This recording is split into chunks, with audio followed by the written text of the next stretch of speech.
Hello everyone, Charles Watts here. Welcome back to Inside Arsenal, where you can see I'm joined once again by Team News and Ticks over in Germany at the moment watching the Euros, but he's very kindly found some time to fit in another one of our weekly shows. How you doing, mate? How are the Euros? Yeah, all good. I would love to start that with like a German intro, but I speak about 3 words of German and none of them are podcast appropriate. But yeah, it's pretty good out here. Obviously, any festival of football is always brilliant. Stadiums well, I've only been to the England game so far, and I'm off to England game today. As I assume this goes out, it'll be tomorrow. Tomorrow in reality, but when this goes out, it'll be today. Mm-hmm. But yeah, it's been good. The weather's horrible though. The weather is awful. I saw a storm yesterday. Honestly, that the Georgia-Turkey game yesterday, it was just a game of a tournament by an absolute mile. It was so much fun to watch. Had everything, but it had, the weather. It sort of added to it because it was just that mad storm going on for ages. It looked pretty brutal. Yeah, I don't know how weather changes this, but it just felt like old school football, and the weather somehow added to that. And I don't know how the weather plays a part, but it does. But yeah, I got caught in that storm walking back from the shop because we were about an hour away from where that game was played. So early in the day, we had that storm, and I was walking back from a Lidl and I got so drenched that there was a little old lady offering to throw me an umbrella off her balcony so I could get home. But by that point, I was so drenched it wouldn't have made a blind bit of difference. No, I'm sure it wouldn't. What did you make of the England game? You were there. It was obviously by the time, as you said, by the time everyone watching this, it's going to be match day for game 2 for England. But what did you make of the first one, and what are you expecting in tonight's game? I think we were typical Southgate. I thought, to be fair, I thought the first half, I was going to say we were good until we scored, but I thought the first half we were good. We controlled the ball, even if we didn't create much. We controlled the ball. I thought Foden and Kane just couldn't get into the game at all. But then when we sort of went to sit back and made it more of a battle than a football game. Actually, I've seen Kane getting a lot of criticism. I thought he was really good in the second half, holding the ball up, winning battles, and just getting us up the pitch.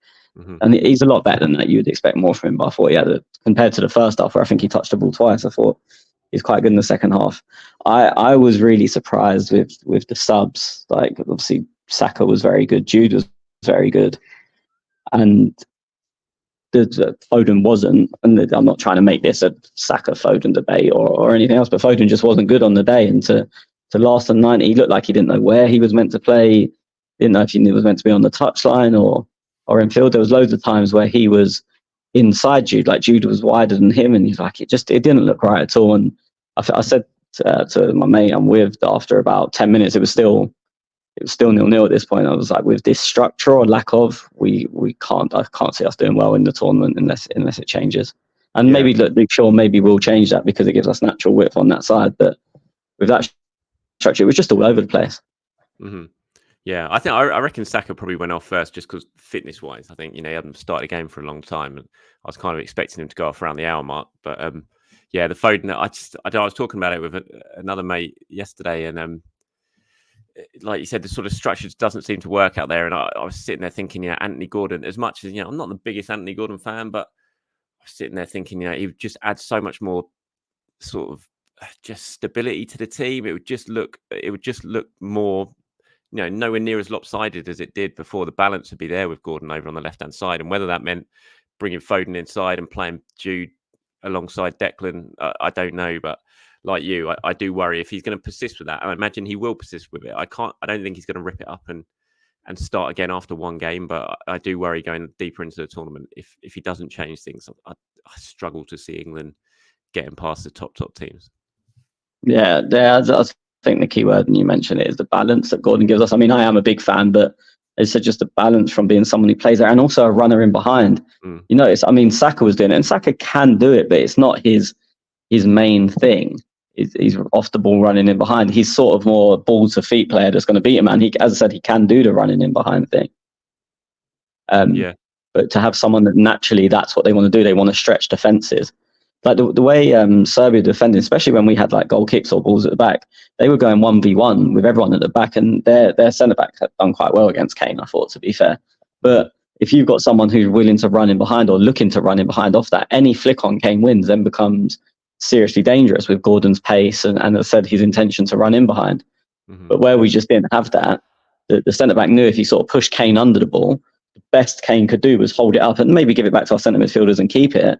But there was no danger of anyone going in behind because, as I said, Saka wasn't really a runner in behind, and Foden definitely isn't. Yeah. So I just think, I think the balance is all wrong, and maybe he will change it later in the tournament. I think he's going to do that thing where he gives it a chance to work, even though it just doesn't look like it ever will. Mm-hmm. Yeah, interesting to see what he does.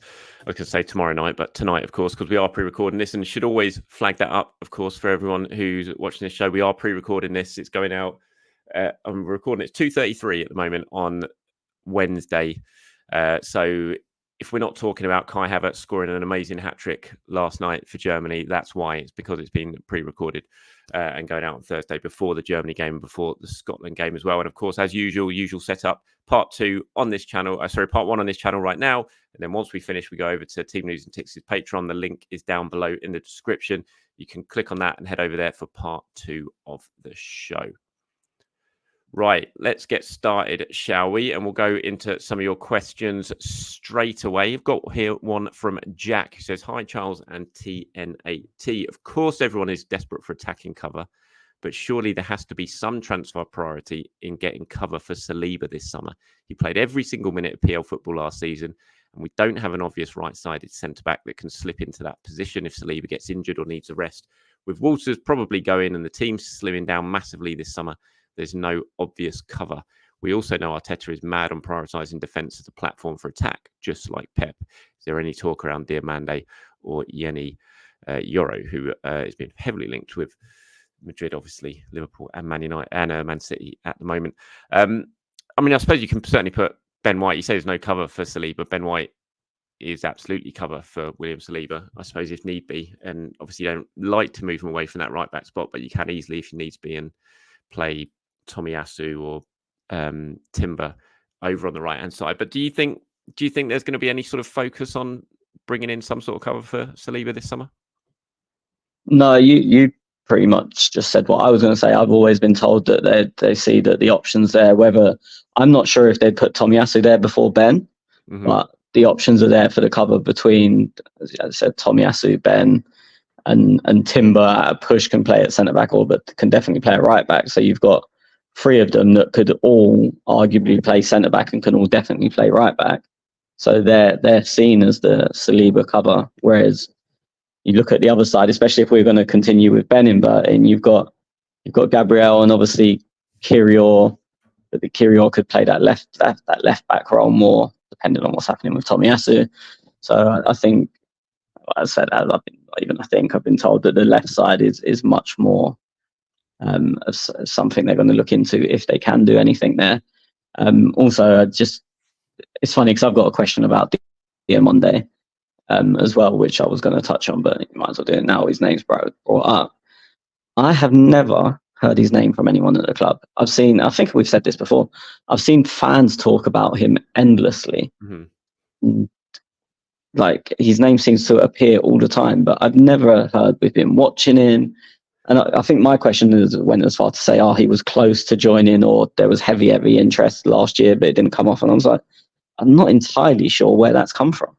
No, it comes from the Portuguese press. I always take links from Portugal with a bit of skepticism, because it's kind of similar when Arsenal get linked to players from Turkey. The Turkish press are always banging on, saying it's happening. They've met the father, the agents. There's been bids made and all that sort of stuff. And I was just like, I don't think that's right. And when I check it out, I get told no, it's not true at all. And I kind of put some of the Portuguese reports into that as well. And that's why the Diomande stuff has come from that. There's been really strong reports over there, hasn't there, that you always see picked up on, like the Sport Witness website and things like that. Then obviously the aggregators pick it up and put it over social media that something's close. Arsenal are bidding, it's been rejected, they're going to hit the release clause and all that sort of stuff. But like you, I've never heard that Diomande is at all anything serious. And it's they're always links that I just treat a little bit like I'm not sure there's anything actual substance. I've certainly never heard it there is. And I think so Yoro, I had heard that we had looked at him, but I think everyone thinks he's off to Madrid. I see loads of sort of Liverpool accounts on Twitter being like, it's just another player we're going to lose out onto to Madrid is sort of not even worth looking at. I mean, Man United are the other one looking at him, but obviously they're looking at Braithwaite, who was originally on our list because of style of play, really. But I don't think we've never moved on beyond a general interest in him. But yeah, I think if a defender comes in, it'll be a left-sided rather than a right. Yeah, I agree with that. Right, you got a question? Yeah, give me 2 secs. Sorry.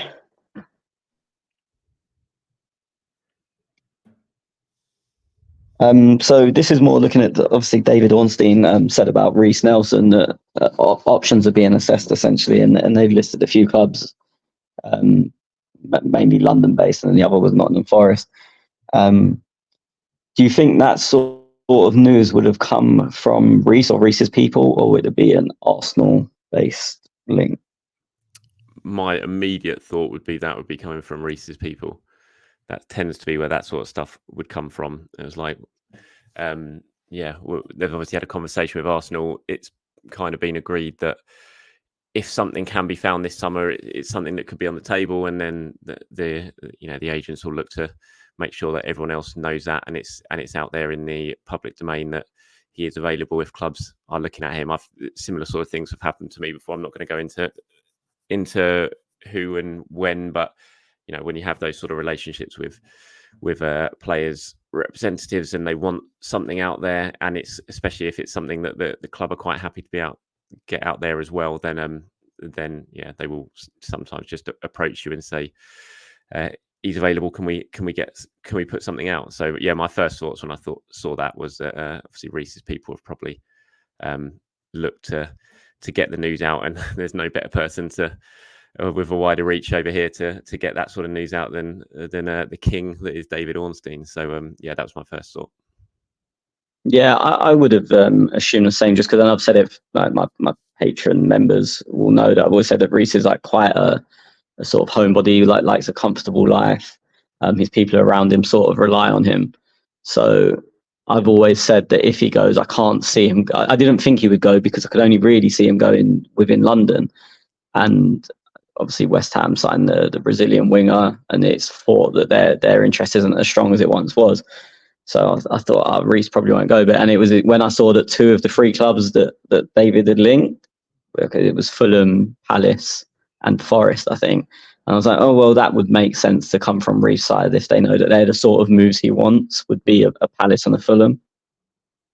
Forest might be a bit of a stretch for him, but it's not a million miles away. So yeah, I assumed it was coming directly from Reiss, not the club, but for a sort of different reason to you. Yeah. What do you make of that, Reiss going, or potentially going on? What sort of transfer fee do you have in your mind? I saw David sort of mentioned 20 million, didn't he? And that Arsenal would be looking for. Do you think that's a realistic number that Arsenal could get? No, just because he's not played the minutes. I think had he played the minutes, it'd be worth that and more. But I don't know how many Premier League minutes he played last season, but it felt like very few. It's funny, I saw Arsenal released a video, I think it was yesterday, 2 days ago, about some of our sort of moments of the season. It was Jesus' goal against United was one of them, and Reiss was on the pitch, and I thought, geez, I forgot that was a thing that used to happen. Towards the end of the season, it felt like he got barely any minutes. So I think 20... I think his ability is a £20 million player, but is anyone going to pay that? Unless there's like a bidding war clubs going at him. But I think would do well to get 10 to 15, to be honest. And again, it's not based on ability. It's based on the clubs know that he's essentially surplus to requirements. He's not going to pay here. If he's sort of agitating for a way out, then they hold pretty much all of the cards unless there's a bidding war. Yeah. Do you think if he does go, that I was talking about this on one of my shows last week, that if Arsenal did cash in on him, would they have to then go out absolutely and get another right-sided option if he does go, or not? Because he didn't play many minutes, obviously, so it's not that huge amount of minutes being taken out of the squad, but it is a player, it is a body being taken out of the squad who you would class as a senior player. Yeah, that's I think that's the exact battle. Yeah, you're going with how many minutes did he actually play on the right wing? Less than 100, I'd assume. Even like say Sheffield United, Fabio came on there, and I don't know if Reiss was in the squad. I can't remember, but you have other players ahead of him. But if we don't sign a 9, which is what I believe happened, you can't really say, well, Jesus is now a winger because he's a second choice 9. Trossard, I don't like on the right. What I will say is interesting is towards the end of the season, he played Martinelli a lot more on the right, but Martinelli obviously took Saka's place in the last game of the season against Everton, but he was getting a load of sub minutes on the right wing. Maybe that was just down to Saka's body needing to come off, and Martinelli was naturally first sub. As I said, I think we'll sign a winger regardless. It might not be right-sided, but then you could see more of Trossard or Martinelli playing on the right. So I don't think Reiss going would necessarily mean we need a right winger. I think it would mean we definitely need a winger, but I think we need that regardless of Reiss. Yeah. Pedro Neto looked sharp for Portugal. To be honest. Pedro Neto looked sharp for Portugal last night. Yeah, I mean, I said last week. Yeah, he like creeping back in. I think like some sort of my feelings on it, but it all depends on what money they want for it. Yeah. Right. So yeah. Oh, sorry. Is it you? Yeah. I'll go with this one. Yeah. 1 sec. So his one says, "Hi Charles and TNAT. When it comes to a number 9, do you believe there is anyone on the market that can play that role for Arsenal better than Havertz? He seems to fit the role perfectly. I worry that if we bring in a new number 9, it will hinder us letting him get used to the system." See, this is quite an interesting one I was thinking of, because Havertz wasn't originally brought in as the number 9. He kind of made the position his own in the second half of the season, and made himself pretty much undroppable because of the way he was playing and the way the team were playing around him. But it wasn't at the start of the season. It clearly wasn't Arteta's thinking that Kai was going to be the number 9 and Arsenal were going to have to play this system based around Kai as the central striker. So is there someone that can play that role better for Arsenal? Look, I'd still say that if Arsenal signed Alexander Isak right now, that I'd be playing Alexander Isak ahead of Kai Havertz at the start of next season as Arsenal's number 9. But in terms of bringing in a like for replacement for Havertz at the moment, there's not many out there that I think would play that role better. But I don't think you necessarily have to play the role like Kai Havertz does, if you see what I mean, when it comes to being Arsenal's number 9. Yeah, this actually kind of comes back to what we were talking about last week, whether Arteta sort of fiddles with the way we play as he did the season before. And I know we're going to talk more about it later, but with the way the fixture list has come out, we have to start the season the exact same way we finished last. So you don't really have time for someone to sort of learn the role, as Havertz had to learn the role. Because of the start, we can't take the first 5 games off and only pick up 7 points, because the points you're losing are coming to rivals essentially. So yeah, I mean, in answer to the question, I can't see anyone playing it better than Kai in the mold that we're currently playing. But as you said, that it doesn't mean anyone come in has to play the exact same. You change your games depending on the players you've got. But yeah, I think with the fixtures the way they are, I think we continue to play the way we did, and that heavily revolves around Kai at 9. We do have a bit of an issue if teams go far. So if Germany win the Euros, then with his holiday, it's when he comes back. But because he already knows the role, you'd feel like he doesn't need masses of time, like a huge pre-season, and stuff like that will come into the thinking. Yeah. Right. Your turn? Yeah. So here's the interesting question. Is it easier to get information / news from incoming players or outgoings, as incomings would regularly speak to the same people at Arsenal, whereas outgoings would obviously be speaking to people at their potential new clubs? So as a journalist, what way of the transfer going is it easier for you to obtain information about? God, that's an interesting one. I never really thought of that. Never really sort of played in my mind what is easier. I would probably. I don't know if one's easier than the other, to be honest. I focus more on incomings, if you see what I mean. If it's an outgoing, I probably don't chase it as much if it's an outgoing, because it's someone leaving Arsenal. but when it's a player potentially coming to Arsenal, I put a lot more focus into sort of trying to find out exactly what's going on with that.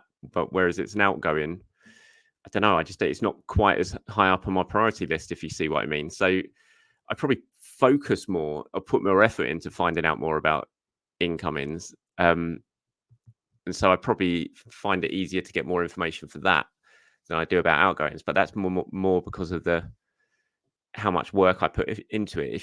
If that makes any sense, I hope it does. Yeah, I'm similar, and it's again because I'm more interested in it. So I care. So I'll chase things up more because I want to know. As I said, as a fan, even if I wasn't sharing info and whatnot, just as a fan, we're all nosy about transfers. Like I'm not the same. I'm not any different to basically the people watching or listening to this. I sometimes get information before them, but I'm as interested as they are. I'm chasing it up the same as everyone else would. And I think with outgoings, it's like if I hear from our side that okay, we're going to let whoever go, player X go, I don't really care where they're going. Like I kind of mentioned that when we was talking about Partey last week, where people saying, "Oh, I bet he goes and has a full season in Saudi if he goes there." I don't care. Once they're not an Arsenal player, as long like obviously if it was Saka going to Man City or something, then yeah, you're going to chase that up to the fullest because it's a major thing. But in general, as I said, you'll just hear from the club that either they're open to letting someone go or that another club has approached about that player. But yeah, I'm not going to go into the level of detail with an outgoing player because it just doesn't interest me as much. Yeah, I think it probably depends on the relationship you've got with the sort of players camp as well. I would say if it's a player that you've got, a good relationship with their people, you'd obviously still be checking it out and seeing how it's all going. But if it's someone that you've sort of struggled to build up a relationship with or an agent that you've never really been able to sort of strike up that sort of contact with, then you're not going to try and put a load of effort into it again. So I think it probably depends a little bit on that as well. But yeah, I'd say I certainly put a lot more effort into incomings than outgoings. I just think that's just natural, really. Yeah, I think with me, like with an outgoing, I'll probably chase once. Like I'll say, "Is this true?" And they'll say yes or no. And then unless another major development breaks, and then I might ask the same question again, I'm pretty much done with it. Whereas, like say for example, with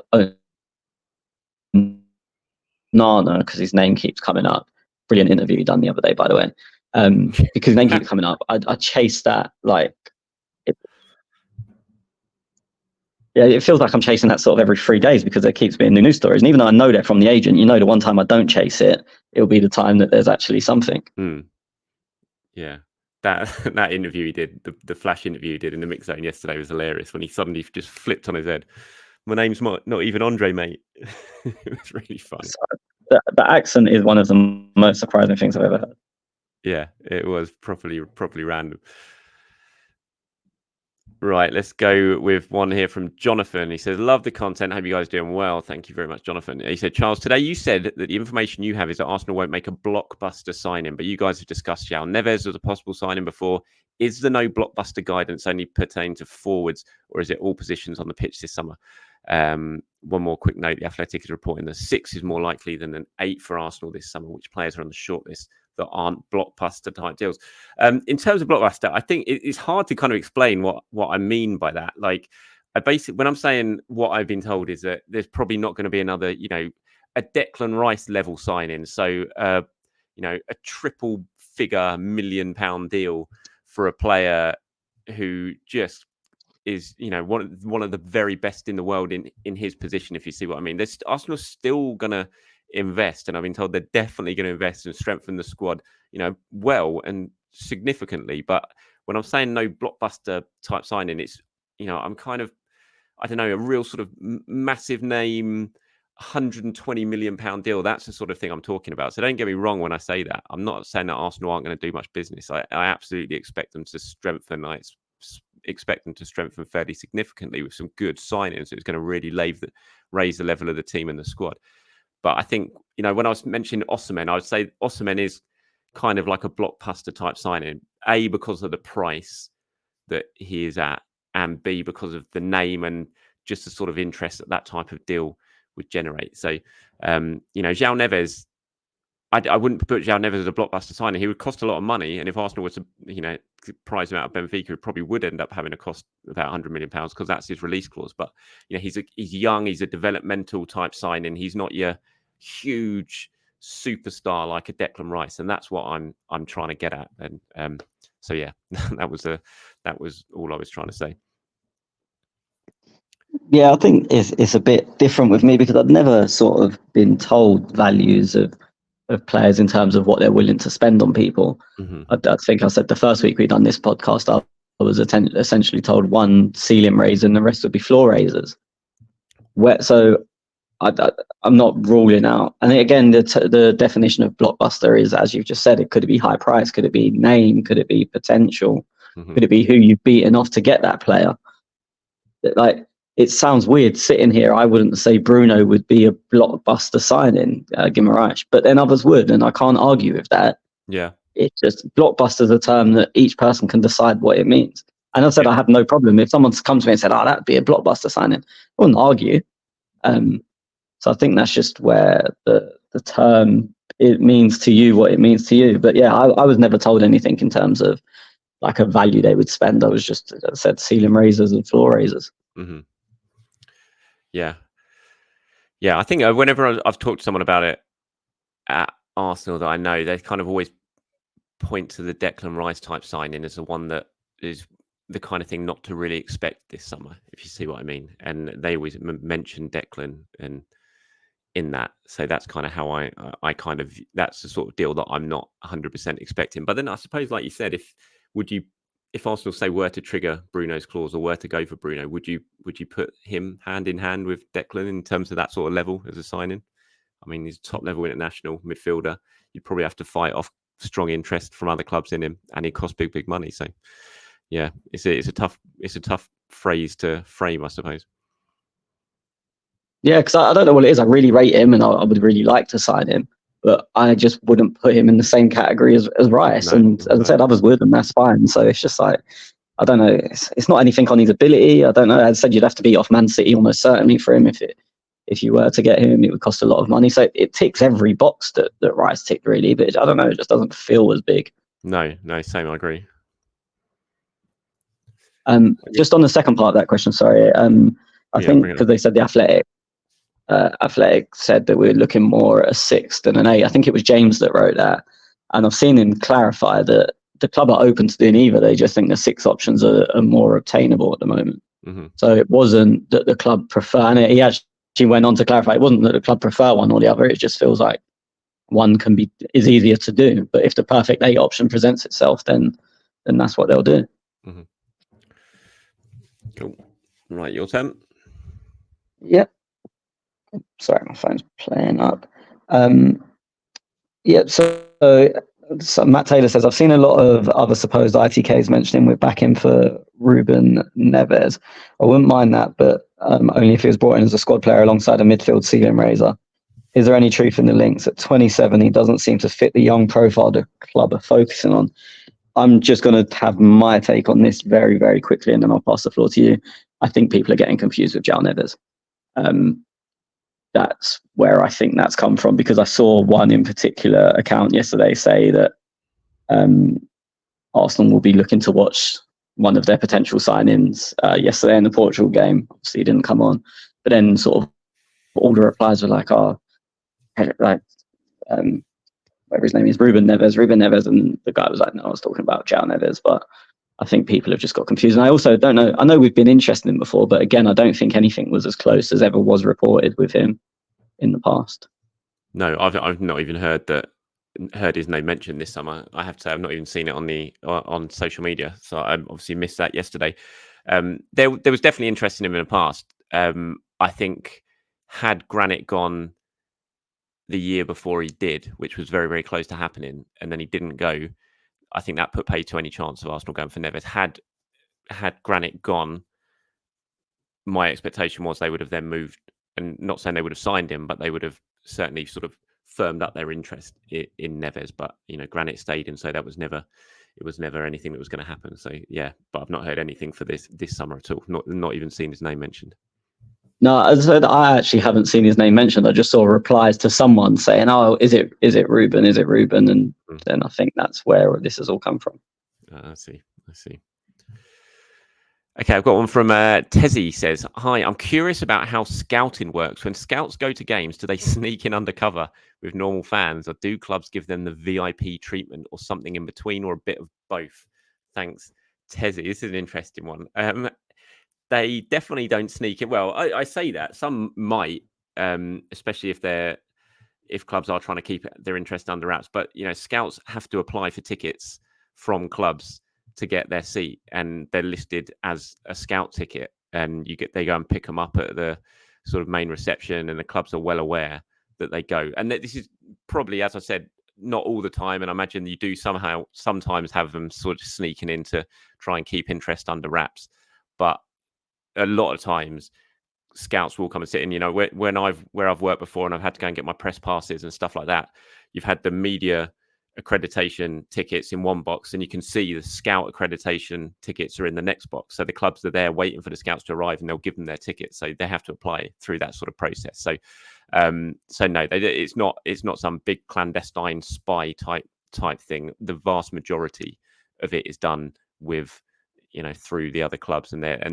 know, and there'll be 10, 15, 20 scouts going to games on a regular basis. So the vast majority goes through official means, but I'm sure there are times when clubs do want to keep it a little bit undercover, and it is a little bit more clandestine than normal. Yeah, obviously you're completely right. So there's nothing I can really add to it. I just always find it funny that they sit them all together.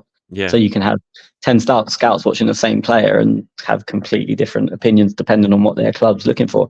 I remember a few years ago, and I can't remember who the player was, but the club released a list of the clubs that had asked for scout tickets that day to watch that. Well, they might not have been watching that player, but everyone assumed they was. And it was like every major club in the world. I'm trying to think who it was. But yeah, the club actually released a list of like, oh, these teams have asked. They were obviously trying to build the price up. But yeah, there's like, oh, these clubs have asked us for tickets for whatever game it was. So yeah, it's very rare. You do get sleuth scouts, but it's very, very rare, because imagine, say, a Man United scout wanted to watch one of our players but they wanted to do it secretly. I mean, it sounds stupid, but it's not easy getting tickets. No, it's not. 100%. Yeah, I always wonder, is that because they all do sit together in those games, and I always wonder if they sort of look over each other's shoulders and sort of compare what notes they've made about certain players to see if it's the same sort of thing. Well, I remember it's going down levels, but one of my friends was sitting next to a scout at a game where one of our other friends was playing, but they played for different teams, so people didn't know they were friends. We'd grown up together, and this scout was sort of talking out loud about my mate, and he was like, "No, he can't do this, can't do that." He was like, "Well, he can," and he was like, "Well, yeah, well, the manager, he can't do it for this man." It was Mick McCarthy. He was like, "Oh, he can't do this." And he's like, "Yeah, can?" He's like, "Well, he can't do it for Mick McCarthy." And he's like, "Well, you're kind of moving the goalposts a bit there." And he's like, "Yeah, but I am looking for Mick McCarthy. So what his abilities are, it doesn't really matter if he can't fit them into our system." Yeah. I see him all the time. Before I was covering Arsenal, and I was covering Reading, and for the papers for Reading, and the scouts would just be everywhere at all those games, and it was just really, really obvious who they were. So yeah, it's definitely not an undercover thing. Okay, your turn. Yeah. Aaron asked, the Arsenal press pack, do journalists or trusted ITKs have a shared WhatsApp or Discord group where you guys chat on stories and break when things break and whatnot? I can answer this obviously from one side, but as the Arsenal pack, do you speak to each other individually, or do you have like a shared group? Both. To be fair, I don't have a shared group with everyone in the Arsenal pack, but there's been shared groups with a few of us in it where you'll talk, so you'll see someone else has put out stories, that gets dropped in. So have you guys seen this? And then obviously it helps sometimes when you're all sort of chasing the same sort of stuff and if you're sort of going to Arsenal for some sort of comment on something, and you're all trying, it saves time if someone gets through and then they can just drop in what Arsenal said in that group chat. So yeah, but you also talk to each other separately, obviously. if someone writes a decent story, you message them, say nice line and stuff like that, and you'll talk about it. And sometimes you can help each other out. So yeah, absolutely. It's obviously it is competition at the end of the day. You're all sort of going up against each other to get the big stories and try and get them first. But there is a sort of group mentality type there as well, because you do spend all that time with each other, and sometimes you can all help each other out. Yeah, it's sort of similar. Like there's one ITK group, I would say, on Twitter, or one that I know of, but it's not. It's a mix. I mean, there's quite a few journalists in there. There's a few of the bigger ITK accounts, and then a few just, I don't know what you'd call them, fan accounts, a couple of podcasts. Big, I'd say it's more of a big Arsenal account group rather than an ITK group. I've actually been approached to be in a group of one source from each club, which could be useful. But yeah, in general, with the ITKs, I don't know of anything that's purely like, we'll discuss all the stories here. As I said, there's a big Arsenal account one, but it's very different. And most of the conversation was everyday life stuff. Mm-hmm. Cool. Right. I'm trying to think what time is it. We'll have one more, shall we? And then we'll move on to part 2. Yeah, sounds good.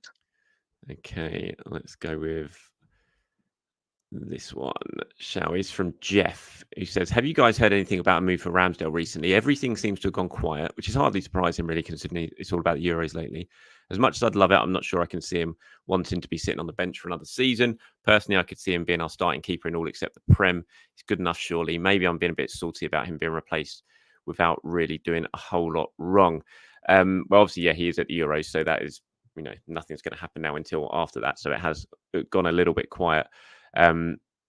When you say I'm not sure I can see him wanting to be sitting on the bench for another season. I mean, he gave that interview last week, didn't he? When he said never again. He never wants to have a season like that again. So, he wants to go, no doubt about that. Arsenal will be happy for him to go. I've not heard that anything's close when it comes to Ramsdale.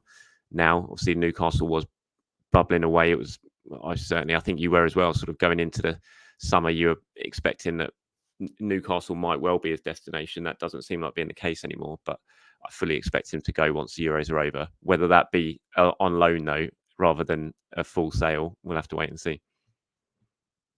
Yeah, I fully expected Newcastle, but as you said, he gave that interview, which is what I was going to bring up. I think it was with TalkSport, unless it was with a few different outlets. Whereas you said, he said never again. He doesn't mind it with England because he knows he's wrong. I thought it was a bit of a weird interview, really. But yeah, I think he's off. As I said, we had that thing with Lottie giving him the Birkenstocks. When stuff like that happens, it's usually because something's been agreed. Like when the players have basically, well, I mean, we know she has, and you imagine she's not the only one. When players have essentially said bye to him on the last day, imagine he's cleared out his locker. Mm-hmm. It's very rare people do that because they just want to go. Because obviously, if nothing comes in or nothing comes in early this summer, you've sort of got a walking tail between your legs on, well, it wouldn't be July the 1st because of the Euros, but whenever their first day of pre-season is.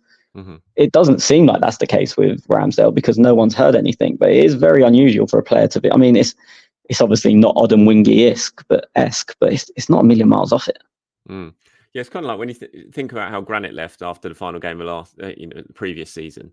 He got his big goodbye. He said goodbye to the fans. Nothing had been agreed with Leverkusen at that point, and it did drag on a fair while. Even after the game, actually, he came down. We waited for him, a few of us down in the mix zone.